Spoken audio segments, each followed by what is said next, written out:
Hello and welcome to another edition of Australia Censored. I'm your host, John Storey, Director of Law and Policy at the Institute of Public Affairs. Today I'll be talking to Andrew Lowenthal. Andrew is an investigative journalist and Executive Director of liber-net, a digital civil liberties initiative. Andrew, as I know you're aware, the Australian government is proposing to introduce internet censorship laws, the so-called Disinformation and Misinformation Bill. And these laws would empower a government agency, the Australian Communication and Media Authority, to impose fines or other punishments on the social media companies if they fail to censor misinformation to ACMA's satisfaction. Now, this has raised freedom of speech concerns because it would, if ACMA has the power to impose fines, what's stopping it from saying, hey guys, we think you should take this down or else? And it would effectively give a government agency and the agents of and the government itself control over social media.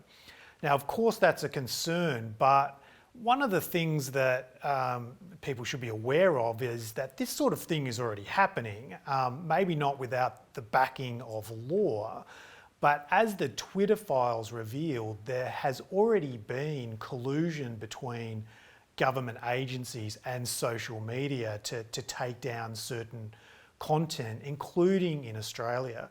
Now, you were part of the Twitter files investigations. Can you tell us a bit about what the Twitter files were and what your role in them was?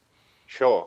And just firstly, I think the way you're thinking about it is quite right, that people are thinking, well, okay, this thing is in the future, this bill is coming, it might have an impact down the track, but actually it's happening now and it's been happening for quite some time, and that was revealed through the Twitter files and also other investigations. So the Twitter files were essentially a project or an investigative journalism initiative that came about as a result of Elon Musk purchasing Twitter and then releasing internal documents, or the Twitter itself releasing internal documents to a series of journalists, including Matt Taibbi, Michael Shellenberger, Barry Weiss, Lee Fang, others that people may have heard of.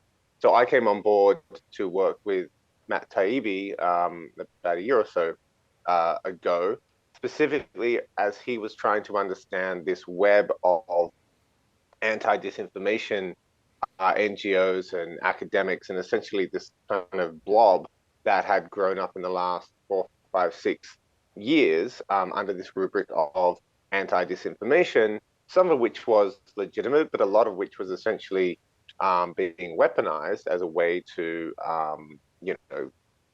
enact a kind of new 21st century version of censorship. So I worked with him looking at particularly the role of NGOs and academia and philanthropy, because that's my background. My background is actually very much from a kind of progressive NGO world. I kind of founded and directed my own NGO for almost 18 years that did some amount of anti-disinformation work in Southeast Asia. Southeast Asia was our main focus. There was a role, the work that we were doing was around the Philippines, particularly where the government-sponsored kind of trolls and other things were very much a real political phenomenon. But what has happened is that this kind of modest problem, which is growing, has essentially been hijacked by people with essentially shouting fake news at their opponent, become essentially kind of political cudgel rather than a kind of independent search for the truth, which would be difficult enough in its own right.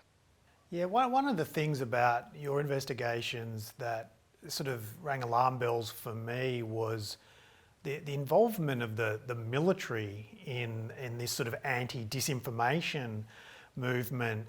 Ordinarily, there's a bit of sensitivity to the crossing of civil and military of matters. The military are there to defend our borders or operate overseas, not to influence things within the country. We normally associate that with sort of tin pot dictatorships where the military runs things. But Your investigations revealed that the military have quite a large involvement in this so-called anti-disinformation space. Absolutely. Well, military, and I would say perhaps more so intelligence services, but where's the line around that? So, for example, the Australian Twitter files revealed that it's actually the Department of Home Affairs, which houses things like ASIO and Border Force, were flagging content for that they were suggesting politely. I guess it was the nicest way to say it, to Twitter, and you would only have to presume to other social media as well, content that they think violated Twitter's terms of service that they believe should be taken down. The things that they were flagging, though, this is a so-called extremism division, right, that was working on COVID-related issues, jokes, jokes about Dan Andrews wearing a mask, political commentary on the health minister, jokes about how long he had to line up to get a PCR test, things that were just like, you know, maybe coarse, maybe not, exactly the person you'd like to sit down and have a drink with at the pub, but entirely speech that should be protected, and also sometimes, medical questions that were quite legitimate to be asked. One account was targeted, had only 20 followers, and so if you think about what are they doing that they're targeting and looking around for accounts that only have 20 followers that obviously have absolutely zero, social influence, and they were tracking non-Australian accounts under the idea that somehow, because they were operating, I think, in the Australian information space, I think is the term they used, that somehow it was legitimate for the Australian government to comment on Twitter on accounts from India or the US, etc. So the overreach here is already, prior to this bill, is already, out of control and beyond the remit of what those agencies should be doing. And also it begs the question of, well, there is a job for those agencies, which is to protect Australia. And so why are they kind of focusing on accounts of 20 followers rather than potentially looking at actual threats to Australia's security? Yeah, it seems like this, what you've called anti-disinformation, but this sort of approach of, we need to censor things on the internet really exploded during COVID. That's where people just felt that there's so much disinformation and there's so many lies and governments need to crack down and there's a role for law enforcement and intelligence agencies. Mm-hmm. But the sad irony, as far as I'm concerned, is that it was actually during COVID where the need for fulsome debate, free thinking, alternative viewpoints was never more needed. And I'll just quote something I read in one of your articles. I just think it summarises it perfectly. Disinformation does, of course, exist and does need to be addressed. However, the biggest source of disinformation are governments, corporations, and increasingly anti-disinformation experts themselves, who have, through COVID-19 and many other issues, gotten the facts wrong. And that, to me, seems to be the biggest problem with things like Australia's misinformation laws. It requires someone, a body, a group, fact checkers, an organisation, to determine what is the truth, and so that you know what is false and therefore can be censored. And how can we entrust that role to a government who themselves so often and so recently got so much wrong? Absolutely. I think if you made a list of who are the people I would least like to trust with the truth, I imagine politicians would be right up the top there, if not absolutely number one. So a government appointed body, which it turns out, as I understand, the minister can also direct on occasion, specifically to think about or investigate particular issues, is absolutely the last group of people that should be in charge of determining the truth, even if they were absolutely expert at it, which they are not. You still wouldn't want it to happen. So you talk about COVID, the absolute litany of things that the government got wrong, that vaccine wasn't going to stop transmission, that it was going to stop transmission, and it absolutely did not end the pandemic. I keep seeing stories on the ABC about seventh wave, eighth wave, whatever wave we're up to. It didn't end as we were told. Questions about how effective masks were. In the end, the lockdowns, which particularly people in Melbourne suffered rather brutally through as well, and where the origins of the virus. All these things were not allowed to be discussed, and bizarrely, it was I come from historically the kind of political left. It was actually the left who turned on free speech the most, and this is another kind of bizarre political phenomenon of our new era. And so the work that I did in my previous organization was all around freedom of expression in often autocratic and authoritarian regimes in the Philippines, in Thailand, in Indonesia. And the last thing any of the people I was working with there wanted was for the government to have more control over determining what was true and false. They were fighting for a kind of civic space online where they could discuss robustly the kind of problems of the day and the kind of cowering of the mind that seems to have happened across the board. Not only the left, but it's also a kind of general social phenomenon where people, I think, have gotten confused. They don't know what to think. They're not trusted to think as well. That cultural phenomenon needs to be radically pushed back because it failed, and COVID is the biggest example of the failure of trying to shut down debate and discussion because we got very bad outcomes as a result. Why do you think there has been that shift? I mean, you mentioned how the sort of progressive left has now turned on freedom of speech. What do you think's changed? Why is freedom of speech almost seen as a sort of fringe right, dog whistle, which hasn't always been the case? I think it's because a kind of change in who's in the leadership of the left and its concerns. So I think you've shifted from a kind of working class, union driven, kind of quite robust, rough and tumble kind of left that maybe harks back at existed there until the 90s or early 2000s, and I think you have a much more kind of university educated middle class left now that is much more sensitive to different issues, some of which is legitimate as well, but is finds it much more difficult to have robust discussions and is much more kind of easily offended, and in some ways actually sees its activism as managing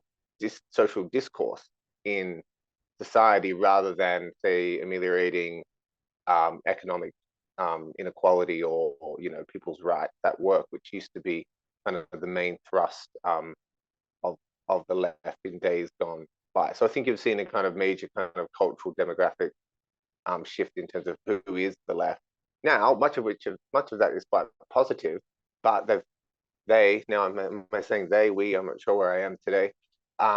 I've kind of thrown the baby out with the bathwater, and there seems to be a absolute lack of foresight that actually the original Misinformation Bill was introduced by the Morrison government, right? I mean, now the Liberals are kind of saying, "Oh, this is really bad. We don't like it," which is good, but it might be useful to have a little bit of cynicism there as well. But at the same time, it's like, well, yes. And then if Peter Dutton's in, will you be happy with Peter Dutton or the communications minister that Peter Dutton appoints, saying, well, we need to have a look at our climate misinformation and what these left-wing people are saying about the climate. It's all wrong. They're spreading discord amongst society. You're not going to want that. Yeah. And so you should not set up an apparatus where anyone, Liberal, Labor, Greens, One Nation, whoever it might be, can establish this kind of framework in society. You need a kind of neutral as it's possible to create civic space to robustly discuss society's problems and come up with the best possible solution. Sometimes that's not, well, most of the time it's not a kind of smooth, orderly, polite process. But that's democracy. Yeah, I think there is a bit of cynicism. It seems that whoever's in power is more drawn towards censorship because they're the ones getting criticised. But yeah, I would implore people today. It's something I tell people on the political left. I just say, okay, whatever you're advocating now, just imagine Donald Trump was in charge. You know, the boogeyman of the left, you know, the most despised person. Just imagine Donald Trump was running the government and he was in control of ACMA. Are you still happy with this arrangement? I think that's a good way of looking at all laws. Just imagine you lose power. You know, are you still happy with these arrangements? And that I do find that convinces some people. I think one of the issues is though that I think progressives assume they'll maintain control of the bureaucracy, and therefore they will still have a certain amount of kind of leverage and protection in this regard. But again, actually, I feel like I'm trying to Yeah. help them and say this could be really bad for you. You should not be into this. That said, I mean the response to the misinformation bill, I believe there was 23,000 submissions. Correct me if I'm wrong.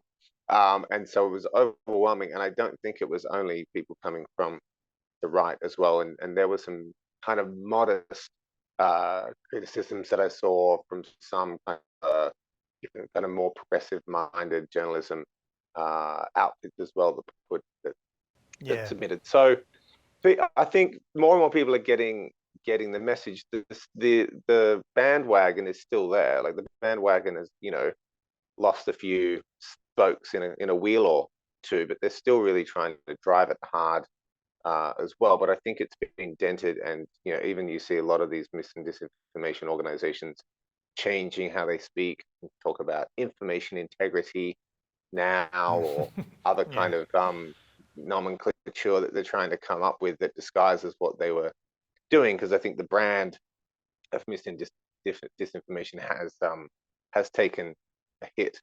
Yeah, I think, I mean, Mark Zuckerberg and some of the tech CEOs were brought before Congress recently and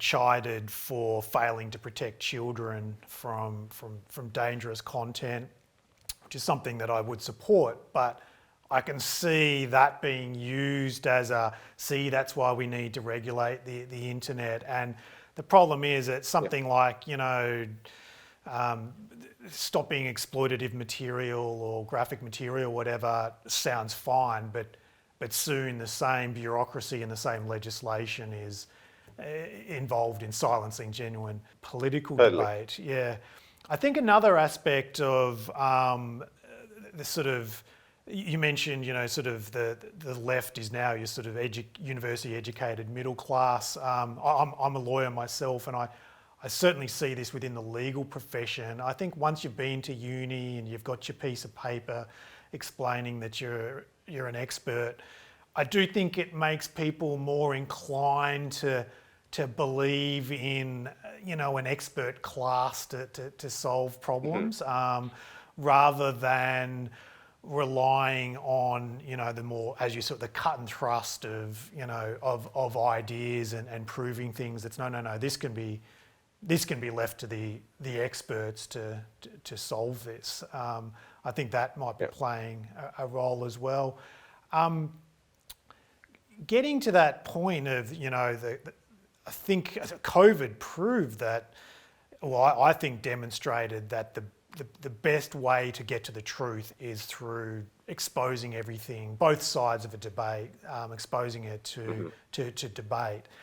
But we didn't necessarily have that in the social media space until Elon Musk's takeover of Twitter, now X, and we wouldn't have had the Twitter files exposing a lot of this. I certainly applaud Elon Musk for being more of a free speech advocate and turning Twitter into that sort of forum. But I also find it, in a way, a little bit sad that the internet was meant to sort of be this, you know, decentralizing process. We wouldn't rely on mainstream media and governments to get our information. We can talk to each other. Every person has a phone, a smartphone. Every smartphone has a camera, and we can get news ourselves. But what it seems is that it's actually become highly centralised. And if it wasn't for the fact that there was a particular billionaire who had a particular thing for free speech and thought he'd spend $44 billion or whatever the hell it was on buying Twitter, we wouldn't have that. I think it's actually quite alarming that if it wasn't for the good graces of a particular billionaire, we wouldn't really have a free speech platform.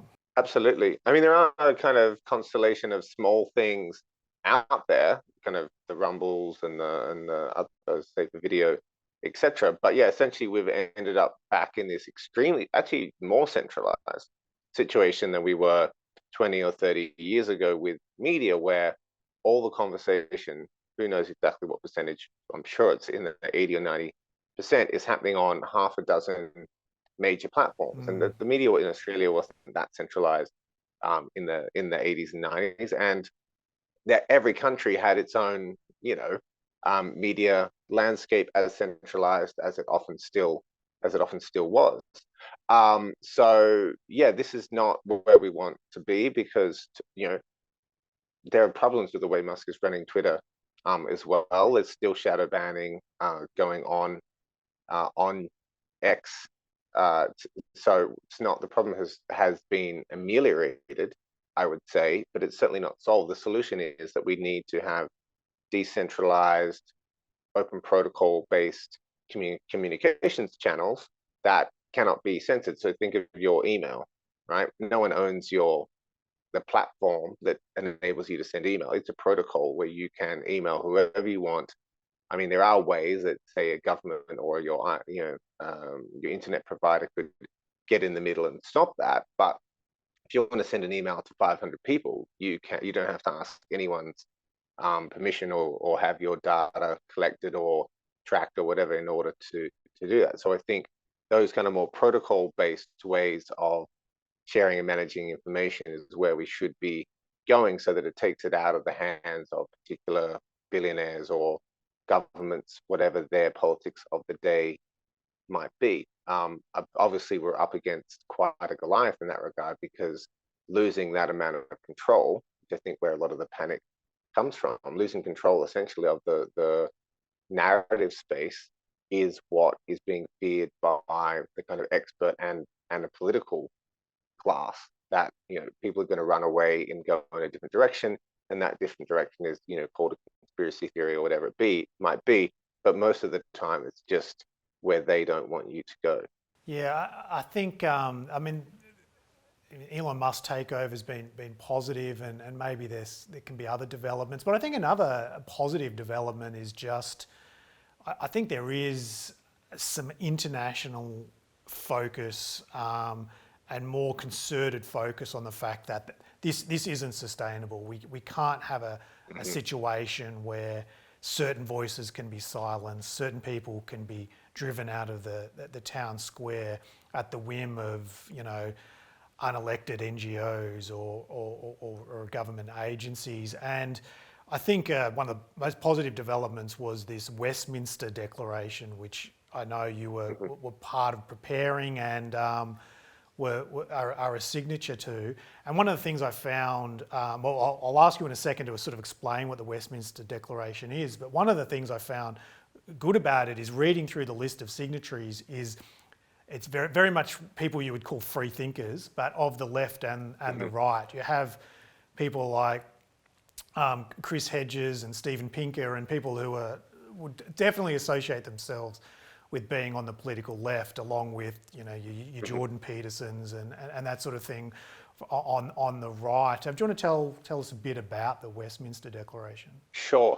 So this is a declaration that came out of a meeting that was put together by myself, Michael Schellenberger, and Matt Taibbi in London, June of last year, and that brought together both people from the left and the right, who maintain their commitment to free speech and expression. Out of that meeting, essentially, we decided that what we needed was a new I know there have been free speech declarations before, but we felt the moment in terms of particularly this way in which anti-disinformation and also debates around hate speech were being used as a cudgel to silence voices, required a new kind of statement for this new moment that we're in. So from that, we put together this declaration, as as noted, particularly focusing on the overuse and weaponization of anti-disinformation and anti-hate speech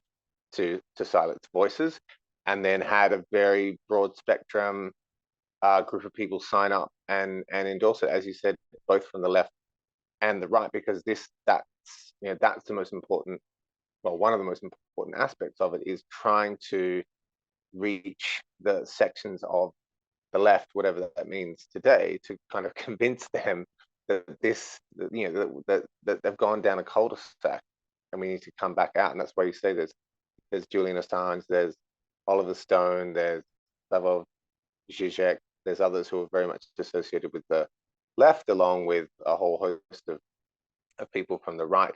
And I think that the impact was like quite good. We've got quite a lot of media around it, and I think that it's an ongoing document that people can kind of reference and look back to about what do we actually want. There is a problem out there, but we need to be very, very careful in how we manage it, and we need to essentially look at all of the ulterior motives of the people who are driving this industry, which is not about protecting, most of it is not about protecting democracy, it's essentially about narrative control. You mentioned that, I mean, I don't think anyone would deny that there can be some harm, or it's not ideal if people can be manipulated through false messages that are easily circulated online. But I tend to think, and I'd be interested to get your thoughts, I tend to think that the actual harm and downside of that is overblown. Or at least it's very unquantifiable. If there's a lie spread online, does it really change? Does it really turn someone from voting for one thing for another thing, or getting a vaccine or not getting a vaccine, or whatever the issue is? I tend to personally believe that it is overblown, but it's this concept that no, we need to protect people, and we need to protect people. It's quite a paternalistic viewpoint that people Yep. they're a little bit too stupid, they're a little bit too gullible. We need to protect them from this, and I actually think that concept is highly undemocratic, because if people can't be trusted to analyse information and come to a decision, then, I mean, that's the entire project of democracy, is that you entrust ordinary people to pick their leader, and they've got agency over that. And if we're all too dumb and gullible to make sensible decisions, it's only a small leap to say, well, maybe we shouldn't really give people the vote either, because look how silly they are. Or is that too dark a view of where this could go? I think that, well, I mean, it could go that way, but I think you've kind of hit one of the main points, which is the fundamentally elitist nature of this project, which is that the population and anti-democratic nature of this enterprise, which is that the people as a whole cannot be trusted to make informed decisions. I mean, that's what the people in the 16, 17, 1800s, 1900s even were making arguments around in terms of why they shouldn't open up the vote to people who weren't property owners, to women, to other groups. Oh, well, they can't be trusted. They were not going to be properly informed. And it's an extremely anti-democratic way of viewing the world. And it's coming from the people who see themselves as the defenders of democracy. And so there is this new kind of elitist guardianship movement, I guess you could call it, that is essentially trying to push back.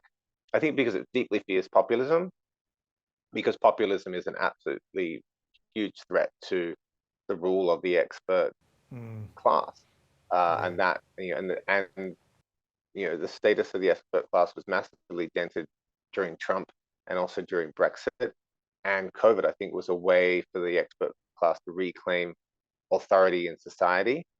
And had they done a really good job, maybe they could coast for the next 10 or 20 years, but they did a terrible job during COVID, and so and on other issues. And so I think they're in desperate trouble, and I think it's why you see a lot of this flailing around to maintain political control. And I think this misinformation enterprise is part of that initiative to try and maintain political control at the end of the day. No, I think you've hit some good points there. I think if it is true that we're rather susceptible to misinformation, and we're opposed to dealing with that problem by imposing censorship or a government knows best expert body that says this is the official truth and you should believe that.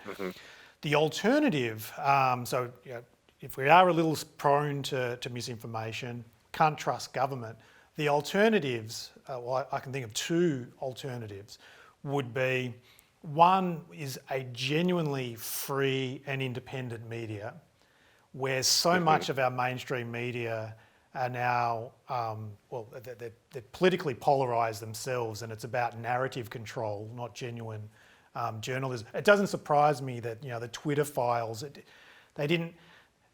Elon Musk didn't open up the Twitter to CNN or even Fox News. It was independent investigators like yourself and Matt Taibbi and others. So the media, I think, have really let us down. The other is education, in that critical thinking is a way to immunise yourself from falsehoods online. Yet it seems so much of our education is about indoctrination rather than critical thinking. It's about this is how you should think, not teaching people to critical thinking skills. Is that a potential solution here? More critical thinking, more empowering people, better journalism, so that the truth is easier to find and we can determine what the truth is more clearly. Yeah, I'd say so. I mean, the best counter to disinformation is free speech. That is the protection measure. That has actually been the protection measure for a very long time from lies from governments or powerful actors, big corporations, etc. Was the demand for free speech and expression was there to protect the little people. And that's, again, part of this bizarre flip that we're looking at. And for that, you need a robust and independent media. You need an excellent education system that is going to teach people to how to think rather than what to think. And you need a culture that is open and embraces those kind of robust discussions. And so we don't have any of those things. Well, we have them to a degree, but they're not in charge of the culture of those ideas right now. It's much more about safety and protection, and I don't want to hear ideas that might hurt me or whatever it might be. And that kind of cultural change is, in some ways, I see as the first step. But there is also one of the things that I find so bizarre, and I talk to a lot of different people and journalists about, is that there is so much out there if you want to be a journalist right now. Like, there's so many things that most journalists will not touch because they're kind of coded as toxic. Like, you can't talk about, don't talk about the vaccine, don't talk about masks, don't talk about the lockdown, don't talk about the origins of the virus, don't talk about Ukraine, don't talk about etc. The journalism has become incredibly conformist, whereas I actually think that it used to be a place where unconformists or non-conformists went, because they had a lot of opinions and and they wanted to investigate and understand the truth. Now people are essentially just litigating for their side, and that's not journalism. That's activism. That has a place as well. But if you want to do that, you should go and work at an NGO And if you want to do truth seeking, then you should be a journalist. Andrew, I think your quote there, the best solution to disinformation is free speech, is fantastic. Probably a great way to finish up. Thank you so much for your time. If people are interested in the work you do, how can they reach you or find out more about you? So they can go to Network Affects at substack.com with an A, or they can go to liber-net.org. That's the Digital Civil Liberties initiative that I run. Andrew Lowenthal, thank you for your time. Thank you.